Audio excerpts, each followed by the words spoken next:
स्वागत है आपका। आप देख रहे हैं कहानी कुर्सी की। मैं हूं सौरभ और हमारे साथ स्टूडियो में राहुल महाजन जी, विजय त्रिवेदी जी, प्रोफेसर संगीत रागी जी, समीर चौगांवकर जी, सभी हमारे साथ हैं। कुछ आपको बता दें, 14 अगस्त का हाल भी, 14 अगस्त को पाकिस्तान का आज़ादी का जश्न बनता है। हमारे यहाँ हमने भी कार्यक्रम की शुरुआत किससे की थी? विभाजन विभीषिका दिवस से। तो हम आज के दिन को मानते हैं एक हमारे लिए सोचने का, हमारे लिए एक दुख का दिन है, पाकिस्तान के लिए जश्न का दिन है। पाकिस्तान के प्रधानमंत्री शहबाज शरीफ ने अपने भाषण में भारत के खिलाफ फिर जहर उगला है। शहबाज शरीफ ने कहा कि पाकिस्तान के पानी की एक एक बूंद उसकी रेड लाइन है। अगर भारत रास्ते पर नहीं आता है तो उसको सीधे जवाब दिया जाएगा। पाकिस्तान की शांति को कमजोरी ना समझा जाए। ये सिंधु जल समझौते को लेकर शहबाज शरीफ बौखलाकर ये सारी बातें कर रहे थे। अब बरसात होती है तो वो कहता है भारत ने बाढ़ ला दी, गर्मियाँ आती हैं तो भारत ने पानी नहीं दिया, सूखा पड़ गया वहाँ पर। भारत ने ऐसा कुछ नहीं किया है। सिर्फ इतना किया है कि हमने अपनी तरफ से आतंकवाद के प्रायोजन के पाकिस्तान जो करता है उसके जवाब में हमने उसको अबेयंस में डाला, होल्ड पे डाल दिया है। कोई पानी वानी तो रोका नहीं है, ना वो काम एक दिन में हो सकता है। लेकिन पाकिस्तान में इसको लेकर खूब शोर मचता है, लगातार होता है। और वो कहता है कि भारत एक तरफा इस संधि को बदलना चाहता है। वो इसको लेकर के इंटरनेशनल कोर्ट वगैरह में भी गया हुआ। भारत कहता है इसमें किसी तीसरे व्यक्ति का कोई रोल नहीं है और पाकिस्तान जहां चाहे जाकर के शोर मचाए, भारत को उससे कोई लेना देना नहीं है। अब वो कहते हैं कि हम भारत बांध बनाएगा तो हम मिसाइल मार देंगे, बम मार देंगे, हम युद्ध छेड़ देंगे। पहले कश्मीर के लिए कहते थे ये हमारी शारग है, कश्मीर की मतलब हमारी ये नस है हमारी कश्मीर। अब वो इसको कहते हैं, सिंधु नदी को कहते हैं कि ये हमारी शारग है, इसके साथ कोई छेड़छाड़ सहन नहीं की जाएगी। सुन लीजिए शहबाज शरीफ को। शहबाज शरीफ को भारत के खिलाफ बोलना था तो इससे अच्छा मौका नहीं था उनके पास। और वो बिल्कुल सही समझ में आता है कि वो क्यों बोले, क्योंकि उनको भारत से इस वक्त कोई मतलब नहीं है। मतलब तो उनको अंदर खाने हैं ये उनके देश में जो हो रहा है। पीओके जल रहा है बलूचिस्तान में। अभी इन्होंने एयर स्ट्राइक करके अपने लोगों पर बमबारी की है, उसमें 30 लोग मारे गए। अपने लोग, 2 दर्जन से ज्यादा अपने लोग मार दिए एयर स्ट्राइक करके बलूचिस्तान में। पाकिस्तान ने वो देश है। खैबर पख्तूनख्वा में इनको तहरीक वो टीटीपी वाले नहीं छोड़ते। तो पूरा देश जो है छिन्न भिन्न होने की कगार पर खड़ा हुआ। और आसिम मुनीर क्या कहता है? हमें हार्ड स्टेट बनना है, हार्ड स्टेट। वो मतलब आसिम मुनीर अब इस वक्त हर प्रोटेस्ट को, जहां भी कोई लोग अपनी हक की आवाज पाकिस्तान में उठाएं, वो कहता है कि क्रश इट। ये वक्त नहीं है बातचीत करने का, किसी से कोई समझौता करने का, बातचीत से हल निकालने का। अभी इस वक्त हर तरीके के डिसिडेंट को कुचलो, ये पाकिस्तान की ऑफिशियल नीति है। ये वहां टीवी उनको सुनेंगे, वो कहते हैं कि आसिम मुनीर ने साफ कहा है आपको एक हार्ड स्टेट की तरह बिहेव करना पड़ेगा। और ये हार्ड स्टेट के लक्षण होते हैं कि फिर वो दुश्मन ढूंढता है देश के बाहर। तो वही काम शहबाज शरीफ ने किया है। बाकी सर बताएंगे। बिल्कुल ठीक बात है। इतने दिनों से आप देख रहे हैं कि पाकिस्तान में जो सरकार है उसका इकबाल तो खत्म ही हो गया है और उनका कब्जे की स्थिति भी, अब उनके नियंत्रण की स्थिति भी वहाँ पर नहीं रही है। बलूचिस्तान में तो आप देख ही रहे हैं, और पीओके वाला हिस्सा भी इस तरह से खड़ा हो गया है कि पूरे लोग पाकिस्तान सरकार के खिलाफ है। हम और वैसे यदि आप, ये नई बात नहीं है, आप देखें पाकिस्तान में जब भी इस तरह की कोई परेशानी होती है वो भारत को दुश्मन के तौर पर पेश करने में के काम में लगा रहता है। भारत के खिलाफ बोलकर जो इंटरनल उनकी जो पॉलिटिक्स है उस पर कब्जा करने की कोशिश होती है और शहबाज साहब उसी पे कर रहे हैं। लेकिन पाकिस्तान के लोग भी अब समझ रहे हैं वहाँ बलूचिस्तान में जो कुछ हो रहा है, पीओके में जो कुछ हो रहा है, उससे उनका नियंत्रण कम हो रहा है। और दूसरी तरफ एक और चीज़ समझिए, जो हमारे पाकिस्तान के फील्ड मार्शल साहब हैं वो अब नई तैयारियों में लगे हुए हैं। उसको राष्ट्रपति बनना है, उनको राष्ट्रपति बनना है। ऐसी खबरें आप सीरियसली सुन रहे हैं? सीरियसली वहाँ पर बहुत चल रहा है। मुझे पता नहीं कैसे क्या होगा क्या नहीं होगा। और पाकिस्तान में ऐसा हो जाए कोई बहुत हैरानी वाली बात भी नहीं होगी। नहीं, और गड्ढे में जाएगा हर डिक्टेटर पाकिस्तान को गड्ढे में ही लेगा। गड्ढे में ही देखिए, अभी तो पाकिस्तान जो है ना वो उसको बहुत उछलने का अवसर मिल रहा है। मक्का उन्होंने डिफेंस एग्रीमेंट किया है। अब उनको लगता है कि साथ कर लिया, तुर्की और सऊदी अरेबिया और पाकिस्तान का अलायंस हो गया। तो अब उनको लगता है कि अच्छा अब हम जो है भारत से मतलब दुश्मनी और ज्यादा बढ़ा सकते हैं। फिर अपने हाल क्या है, आज अभी कुछ समय पहले, अभी से बिल्कुल कुछ समय पहले 8 पाकिस्तानी जो पुलिस वाले हैं उनको पीओके में किडनैप कर लिया गया। पीओके में किडनैप हुआ? वो लोग तो आज प्रोटेस्ट कर रहे हैं ना, ये सारे पीओके के लोग। वहां पे किडनैप कर लिया गया। वो इलेक्शन ड्यूटी पे थे, उनको किडनैप कर लिया गया। आज क्या हो रहा है, बलूचिस्तान में ब्लैक डे मनाया जा रहा है। जब पाकिस्तान अपनी आज़ादी का जश्न मना रहा है वहाँ पे ब्लैक डे मनाया जा रहा है। तो हालत पाकिस्तान में बहुत बुरी है। लेकिन उनको बार बार ये लगता है कि हम इस तरह के मक्का अकॉर्ड करके या मक्का डिफेंस एग्रीमेंट करके हम जो है जो हिंदुस्तान है उसको डरा सकते हैं, उसको ये कर सकते हैं, उसको दबा अभी जो सर कह रहे थे ना, आप सोचिए जरा एक देश की हालत, इसको बड़ा सीरियसली गौर करें। मैं जानता हूं हम लोग, हमारे प्रोग्राम को बहुत सारे स्टूडेंट्स भी देखते हैं जो कॉम्पिटिटिव एग्जाम्स की तैयारी करते हैं, वो भी देखते हैं। पाकिस्तान में सूबे कितने हैं? सबसे बड़ा सूबा बलूचिस्तान, वो 40% है पाकिस्तान का, लैंड मास का 40% है बलूचिस्तान है। उधर खैबर पख्तूनख्वा है, KPK जिसको ये कहते हैं। एक बड़ा सूबा इनका सिंध है, सबसे इंपॉर्टेंट पंजाब है, और ये पांचवा मान लीजिए जो इन्होंने इलीगली कब्जा किया हुआ है POK का, गिलगित बाल्टिस्तान का, उसको एक यूनिट ऑफ मान लीजिए। अगर बलूचिस्तान कहता है, वहां के लोग खुद कहते हैं रात के 8 बजे के बाद बलूचिस्तान आजाद है। अंधेरे के बाद बलूचिस्तान में पाकिस्तान की सरकार का कानून नहीं चलता, वैसे भी नहीं, वो कहते हैं वैसे भी 80% बलूचिस्तान में नहीं चलता, और अंधेरे के बाद तो कहीं भी नहीं चलता, केवल क्वेटा जो राजधानी है उसके आसपास। खैबर पख्तूनख्वा का मोस्टली जो पूरा ट्राइबल पहाड़ी इलाका है वो आजाद ही है, वो लगभग आजाद है। अफगानिस्तान के लोग अपनी मर्जी से वहां आते हैं, अपनी मर्जी से वापस जाते हैं। वो अफगानिस्तान उसको देख बचा है इनके पास सिंध और ये, और POK में ये कुछ वो जो इलीगली जो है वहां पे जो भी करते हो, बाकी एक पंजाब को छोड़ के सिंध वाले भी जो है, सिंध इनकी पास है नहीं, वो बिलावल भुट्टो की पार्टी के पास है, वो जीतते हैं वहां पर। वहां इमरान खान बहुत मजबूत हो गया है। पंजाब चला रहा है सरकार, केवल पंजाब सरकार, पूरा सेना में सार में पैसा सब पंजाब के हाथ में, और यही कारण रहा कि जो असंतोष पाकिस्तान के अंदर उभर रहा है कि सब कुछ पंजाब लेकर चला जाता है, सारे साधन संसाधन सब पंजाब के लोग इस्तेमाल करते हैं। और आज जो शरीफ साहब ने जो कहा है कि भाई हम लड़ेंगे, तो अभी तो वो क्या ऑपरेशन सिंदूर की मार भूले नहीं है क्या अभी तक? अभी तक दर्द ताजा है। हालांकि ठीक है, भारत ने जो कहा 65 साल बाद, और जो भारत सरकार को बहुत पहले करना था, मुझे लगता है कि प्रधानमंत्री मोदी ने किया कि 65 साल बाद सिंधु जल समझौता को रद्द किया, फिलहाल उसको स्थगित कर दिया है। और पाकिस्तान की तो 80% जो खेती है वो सिंधु जल के कारण होती है। तो मुझे लग रहा है कि अगर ये जल नहीं जाएगा तो पाकिस्तान की स्थिति दिन पे दिन खराब होने वाली है। भारत ने एक बार भी नहीं कहा कि हम पाकिस्तान के हक का पानी रोकेंगे, हमने कहा हम अपने हक का पानी नहीं देंगे, बस यही कहा है भारत ने, और कुछ नहीं कहा है।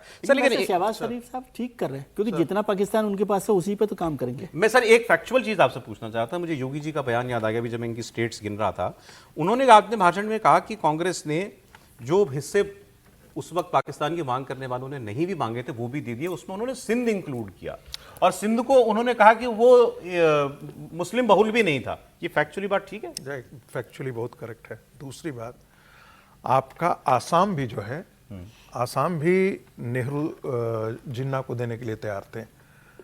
तो आसाम के जो वारदोली जी थे, जो पहला मुख्यमंत्री वारदोलाई, वो सत्याग्रह पर बैठे और उनका साथ गांधी जी ने दिया। दूसरा, बंगाल का हिस्सा, यदि आप ओवरऑल बंगाल देखेंगे तो हिंदू मेजोरिटी था बंगाल का। जो हिस्सा चला गया वहां पर 2 प्रकार के रेजोल्यूशन पास हुए। जो ईस्ट बंगाल का था प्रोविंसेस, वहां पर अलग पास, और हिंदुओं ने भारत में रहने के लिए, और मुसलमानों ने जो ये किया था वो पाकिस्तान जाने के लिए किया था। तो ये बात तो योगी जी की सही है। और दूसरी बात, एक और चीज जानना चाहिए, बलूचिस्तान जो है 13 ऐसे प्रोविंस थे। हम भारत में कहते हैं ना कि 565 देसी रियासतों का सरदार पटेल जी ने ये किया, विलयन किया। तो पाकिस्तान में विलयन नहीं हुआ, उसको पाकिस्तान ने फोर्सफुली एनेक्स किया, जिसमें सिंध भी था, जिसमें बलूचिस्तान भी है। तो बलूचिस्तान जो आप देख रहे हैं आज भी कहता है कि हम ऑक्युपाइड लैंड है, हमको ऑक्युपाई किए हो तुम, हमको स्वतंत्रता, हम इस बंटवारे के हिस्से नहीं। स्वतंत्रता भी उसको, अभी उसने आजादी अपना डिक्लेयर ही कर दिया, इंडिपेंडेंस, मतलब उनके लोगों ने। मुझे लगता है कि जो मिसाइल जो दी जानी चाहिए, पता नहीं भारत सरकार दे रही है या नहीं दे रही है। जैसे वो होता है ना स्टिंगर मिसाइल टाइप का चीजें, उनको ना मालूम लोग बहुत कुछ करते हैं दुनिया में।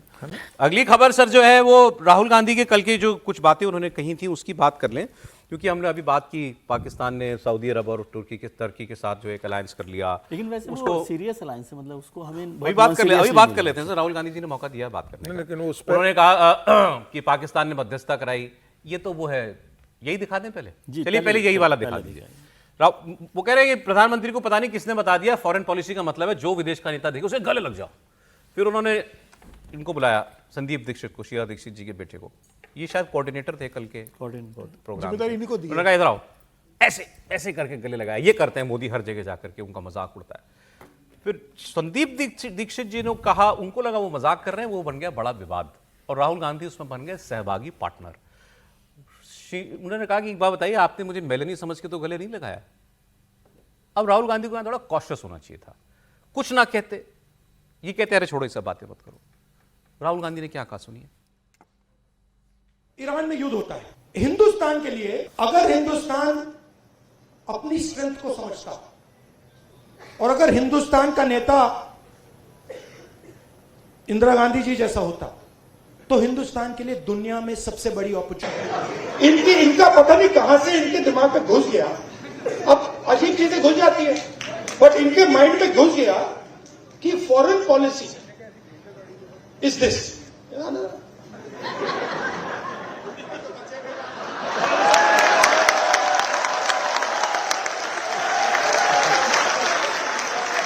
पता नहीं किसने डाला, कहां से घुसा भाई। फॉरेन पॉलिसी का मतलब imagine the ignorance foreign policy. मिलनी समझ के तो नहीं पकड़ा सकता। I have not reached there yet. But पता नहीं कहां से घुस गया कि कांग्रेस पार्टी के सबसे बड़े नेता हैं राहुल गांधी। मुझे बस इतना ही कहना है इस पर सर, आप बोलिए। देखिए, आजकल एक बिजनेस बहुत अच्छा चला है स्टैंडिंग कॉमेडियन का, और मुझे पता लगा कि मेरा जो छात्र वगैरह है वो बड़े बड़े कलकत्ता IIM और कई जगह जाकर के बहुत लाखों का पैसा कमाता है, 5 स्टार में रहता है। अब उनके स्टैंडिंग कॉमेडियन के 2 प्रतिद्वंदी उनको मिल गए हैं, और बड़े कठिन प्रतिद्वंदी मिले हैं क्योंकि बड़े खानदान से दोनों आते हैं। ये तो लाइटर नोट पर मैंने बोल दिया, ये स्टैंडिंग कॉमेडियन ही है। एक LOP इस प्रकार की भाषा का प्रयोग करे एक महिला के बारे में, वहीं पर ये मस्खरापन है, मतलब हल्का कर दिया आपने दूसरा कल से एक चल रहा है बहुत वीडियो सोशल मीडिया पे, फिदल कास्त्रो के साथ जो डिक्टेटर था उसको मिसेस गांधी हाथ बढ़ाते हैं हाथ मिलाने के लिए, वो हाथ नहीं मिलाता है, उनको गले में ऐसे और गले सर, में उस पर क्या बोला है निशिकांत दुबे ने, जरा वो भी देख लीजिए। नहीं, वहां वाले भी, वहां तो हम लोग थोड़ी बैठे हैं सर, हम नहीं बोल रहे हैं, वो तो बोला भी नहीं जा सकता है जो सर, उन्होंने बोला। नहीं बोल सकते हैं, नहीं बोल सकते हैं, लेकिन इसकी शुरुआत किसने की? यदि आप इस प्रकार की भद्दी भाषा का प्रयोग करेंगे, तो जो शुरुआत में हमने वीडियो दिखाए थे राहुल गांधी के, तब सबने बोला कि ये और जरूर वैसे दिखाना चाहिए। मंच पर 3 महिला बैठे हुए हैं, ये ठाके लग रहे हैं वहां पे। हाँ सर, हम लोगों ने जो संविधान और व्यवस्था ली वो इंग्लैंड के वेस्टमिंस्टर उससे सिस्टम से लिया। वेस्टमिंस्टर सिस्टम में शैडो गवर्नमेंट का कॉन्सेप्ट, और शैडो गवर्नमेंट का कॉन्सेप्ट में ये कहा जाता है कि जो LOP होते हैं, लीडर ऑफ अपोजिशन, वो शैडो प्राइम मिनिस्टर हैं। तो क्या हमें अपने देश के शैडो प्राइम मिनिस्टर से इस बर्ताव की उम्मीद करनी चाहिए? ये मैं सीरियस नोट पे कर रहा हूँ। प्रोफेसर साहब ने जो बात कही मैं उससे कोई नाइतफाकी नहीं रख रहा, लेकिन ये मसला थोड़ा ज़्यादा सीरियस मसला है। और प्रधानमंत्री, फिर लोग कहते हैं राहुल गांधी, जब लोग कहते हैं Rahul Gandhi non serious politician है, तो फिर एतराज करते हैं। मैं राहुल गांधी पे नहीं जा रहा, मैं प्रधानमंत्री पर जा रहा हूँ कि प्रधानमंत्री देश के प्रधानमंत्री होते हैं और उनको हर बात में मजाक उड़ाना, मस्खरापन करना।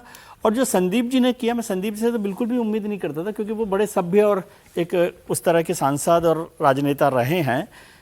लेकिन ये क्या, ये हमारी सोच में 15 साल चीफ मिनिस्टर इतनी एलिगेंटली रही हैं, लेकिन ये क्या है, हमारे सोसाइटी की भी प्रॉब्लम है, पॉलिटिक्स सर, आप प्रॉब्लम राहुल गांधी पे तो बोलिए जरा। मैं तो कह रहा हूँ ना कि मैं बहुत गंभीर मसला है, इसलिए मैंने ये आपको जोर देकर कहा था कि ये लेना चाहिए। और मैं जब वेस्टमिंस्टर उसकी बात कर रहा हूँ कि जो हमारे लिए एक शैडो प्राइम मिनिस्टर, क्या ये, मैं तो सीधे पूछ रहा हूँ, ये क्या वो ये काम तो सर स्कूल कॉलेज के लोग करते हैं, स्कूल कॉलेज के लोग, और वो भी करें तो भी अच्छा नहीं लगता मुझे। मतलब लेकिन एक और बात कहना, मतलब इस पर तो मैं कुछ ये केवल इसलिए दिखाना चाहता कि लोगों को समझ में आना चाहिए। जो आप पहले कर रहे थे उससे ज़्यादा बड़ा ये विजुअल है जिस पर चर्चा होनी चाहिए या नहीं होनी चाहिए। लेकिन एक बात मैं ये कहना चाहता हूँ कि हमारी सोसाइटी में और पॉलिटिक्स में महिलाओं को लेकर एक सेक्सिस्ट बिहेवियर के अलावा कोई बात हम नहीं समझते। तो ये तो सबसे पहले वो लोग, वो जो सामने महिलाएं बैठी थी, जो मंच पे बैठी हैं, तो जो वो गंभीर मसला है, वो बताएं पहले, वो गंभीर मसला है, उनको गलत क्यों नहीं लगा? उस पर चिंता हमें होनी चाहिए, वो एक बड़ा मसला है। और निशिकांत जी को आपने नहीं लिया, वो अच्छा किया, क्योंकि वो तो इस लायक भी वो नहीं है, दिखा नहीं सकते, वो बोला नहीं जा सकता, वो बोला नहीं जा सकता। लेकिन आप एक्स पर जाइए, निशिकांत जी के ट्विटर हैंडल पर जाइए, आपको देखिए, देखना जरूरी है। वो कई चीजें टीवी पर नहीं बताई जा सकती, केवल इसलिए नहीं दिखा रहा हूँ, और उनको बचाना मकसद नहीं है। नड्डा जी ने क्या लिखा इस पर, वो क्योंकि बीजेपी के पूर्व अध्यक्ष भी हैं, उन्होंने लिखा कि यही दिन देखना बाकी रह गया था, एक ऐसा विपक्ष का नेता, ये लोकतंत्र का दुर्भाग्य है और कांग्रेस के लिए भी बड़ा दुख होता है। कांग्रेस के लिए दुख का विषय होगा कि उन्हें राहुल गांधी को अपना नेता मानना पड़ रहा है। अभी तो बात आके इससे बहुत निकलेगी। एनीवे, फिर थोड़ा सीधे और बात पे, राहुल गांधी की एक बात पे, क्योंकि फॉरेन पॉलिसी की बात हो रही थी, तो उन्होंने कहा कि अभी पाकिस्तान देखिए चौधरी बन गया, अमेरिका और पाकिस्तान ईरान के बीच उसने मीडिएशन करा दी। तो उन्होंने कहा ये मौका तो हमारा था और इंदिरा गांधी अगर होती तो इसका फायदा उठाती। ईरान भी हमारा दोस्त है, अमेरिका भी हमारा दोस्त है, हम वो काम करते, लेकिन यहां पाकिस्तान वो बाजी उड़ा ले गया।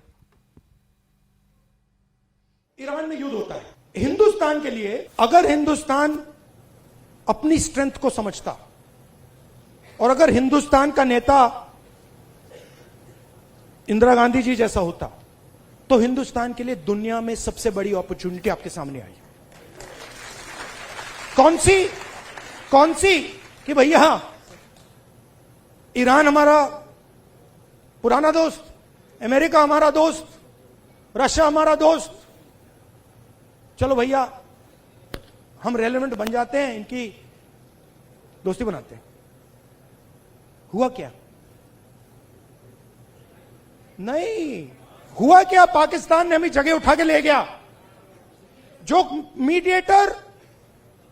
मीडिएटर पाकिस्तान बन गया और हिंदुस्तान, मोदी जी देखते रह गए। ये हुआ क्या भाई, ये कैसे हुआ? कांग्रेस पार्टी जब ये सब कुछ चल रहा था तब भी कहती थी, राहुल गांधी ने उसको जबानी कह दिया।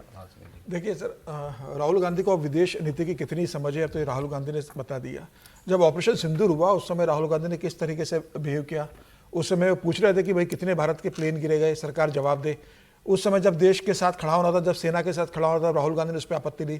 जब प्रधानमंत्री मोदी ने तमाम दलों के सांसदों को जब भेजा विदेश में अपने देश की बात रखने के लिए, उस समय राहुल गांधी ने किस तरीके से उसमें ऑब्जेक्शन लिया था। आज तक राहुल गांधी क्या विदेश नीति को लेकर कोई सलाह देने या प्रधानमंत्री मोदी का समर्थन करने के लिए आए?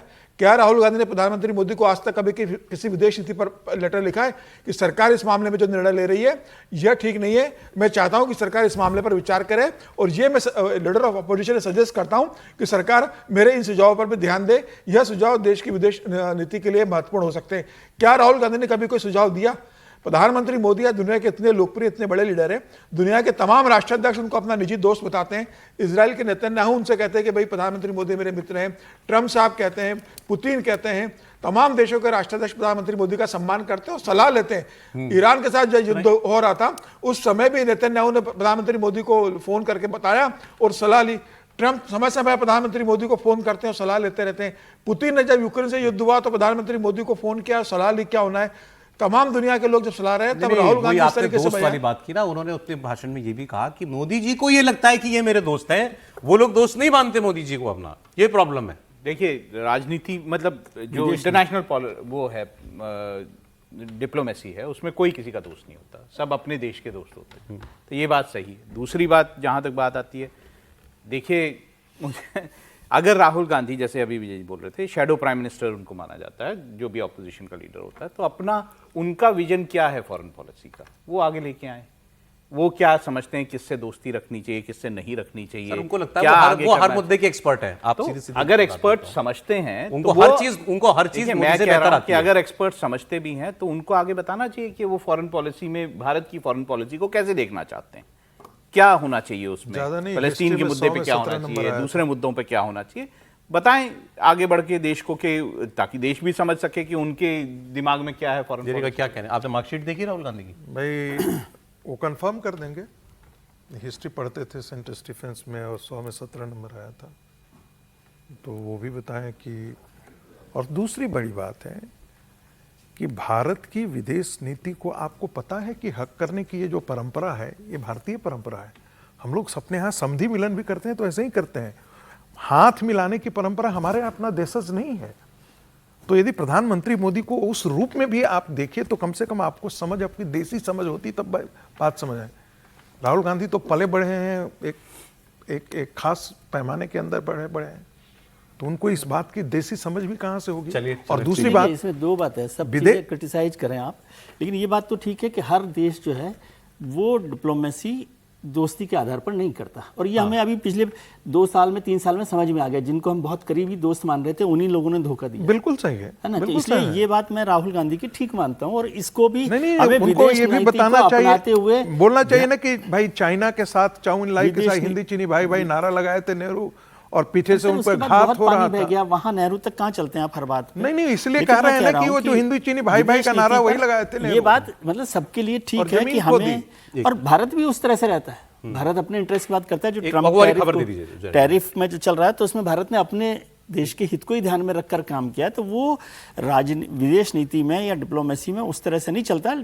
दोस्ती या व्यवहार जो है पर्सनल, वो आपको उसमें मदद करता ये है। उनका थोड़ा आरोप बहुत है आगे। कि मोदी जी को लगता है कि वो मोदी जी दोस्ती से फॉरेन पॉलिसी चलाना चाहते हैं। मुझे तो नहीं लगता, वो उनका एक स्टाइल है, एक वो तरीका है स्टाइल उनका। है और वो एक एड ऑन भी होता है ठीक है कभी। सर, एक खबर मैं इसको बहुत समय तो नहीं लेकिन खबर बता दूं।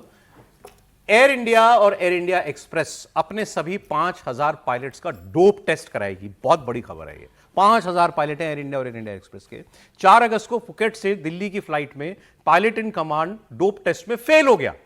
उसके बाद कंपनी ने यह फैसला किया है। सिविल एविएशन मिनिस्टर ने भी एविएशन रेगुलेटर डीजीसीए से डोप टेस्ट नियमों को लागू करने का, रिव्यू करने का निर्देश दिया है और पायलट्स की स्क्रीनिंग एक बार ही कराई जाएगी। डीजीसीए हर साल रैंडमली 10% पायलट्स का डोप टेस्ट कराता है।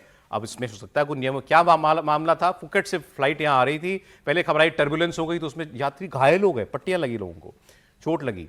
अब पता लगा कि टर्बुलेंस थी कि नहीं थी, पायलट गांजा पिया हुआ था, नशे में था और हवाई जहाज 300 फीट नीचे आ गया और तब जाके किसी तरीके से मामला संभाला गया। ये बहुत सीरियस मामला है और सीरियस मामले से ज्यादा भारत की सिविल एविएशन की साख पर बहुत बड़ा बट्टा लगा है। अब इसकी भरपाई कैसे होगी? सारी जो एयरलाइंस है उनके लिए भी इसको लागू करना चाहिए। एक हाल ही में मतलब एयर इंडिया को लेकर बहुत सारी बातें हो रही हैं। जो एयर इंडिया की फ्लाइट्स हैं उसमें लोग जो हैं जो इस तरह से क्रिटिसाइज करते हैं, या फिर एयर इंडिया की जो अभी विमान दुर्घटना कुछ समय पहले हुई, उसके बाद ये वाले हादसे हुए, कई सारे हादसे, मतलब इंटरनेशनल फ्लाइट्स पे तो कई सारी घटनाएं ऐसी हो चुकी हैं जिसमें एयर इंडिया को क्रिटिसाइज किया गया है, उनके जो कस्टमर्स हैं उनकी तरफ से। और तो ये मेरे तो ख्याल एयर से इंडिया उसका- को टाटा को वापस किए जाने के बाद हो रहा है। ये बात हो रहा है। सरकार तो इसमें सरकारी नियंत्रण एयर में इंडिया नहीं को है अपनी छवि को सुधारने के लिए चीजें करनी पड़ेंगी और ये ठीक कदम है कि भाई वो डोप टेस्ट करें सारे डोप पायलट। टेस्ट सबका हो, सारे मतलब पायलट जो एयरलाइंस है उनका भी होना। बहुत बहुत धन्यवाद राहुल जी, विजय जी, प्रोफेसर रागी जी, समीर जी, बहुत शुक्रिया सर।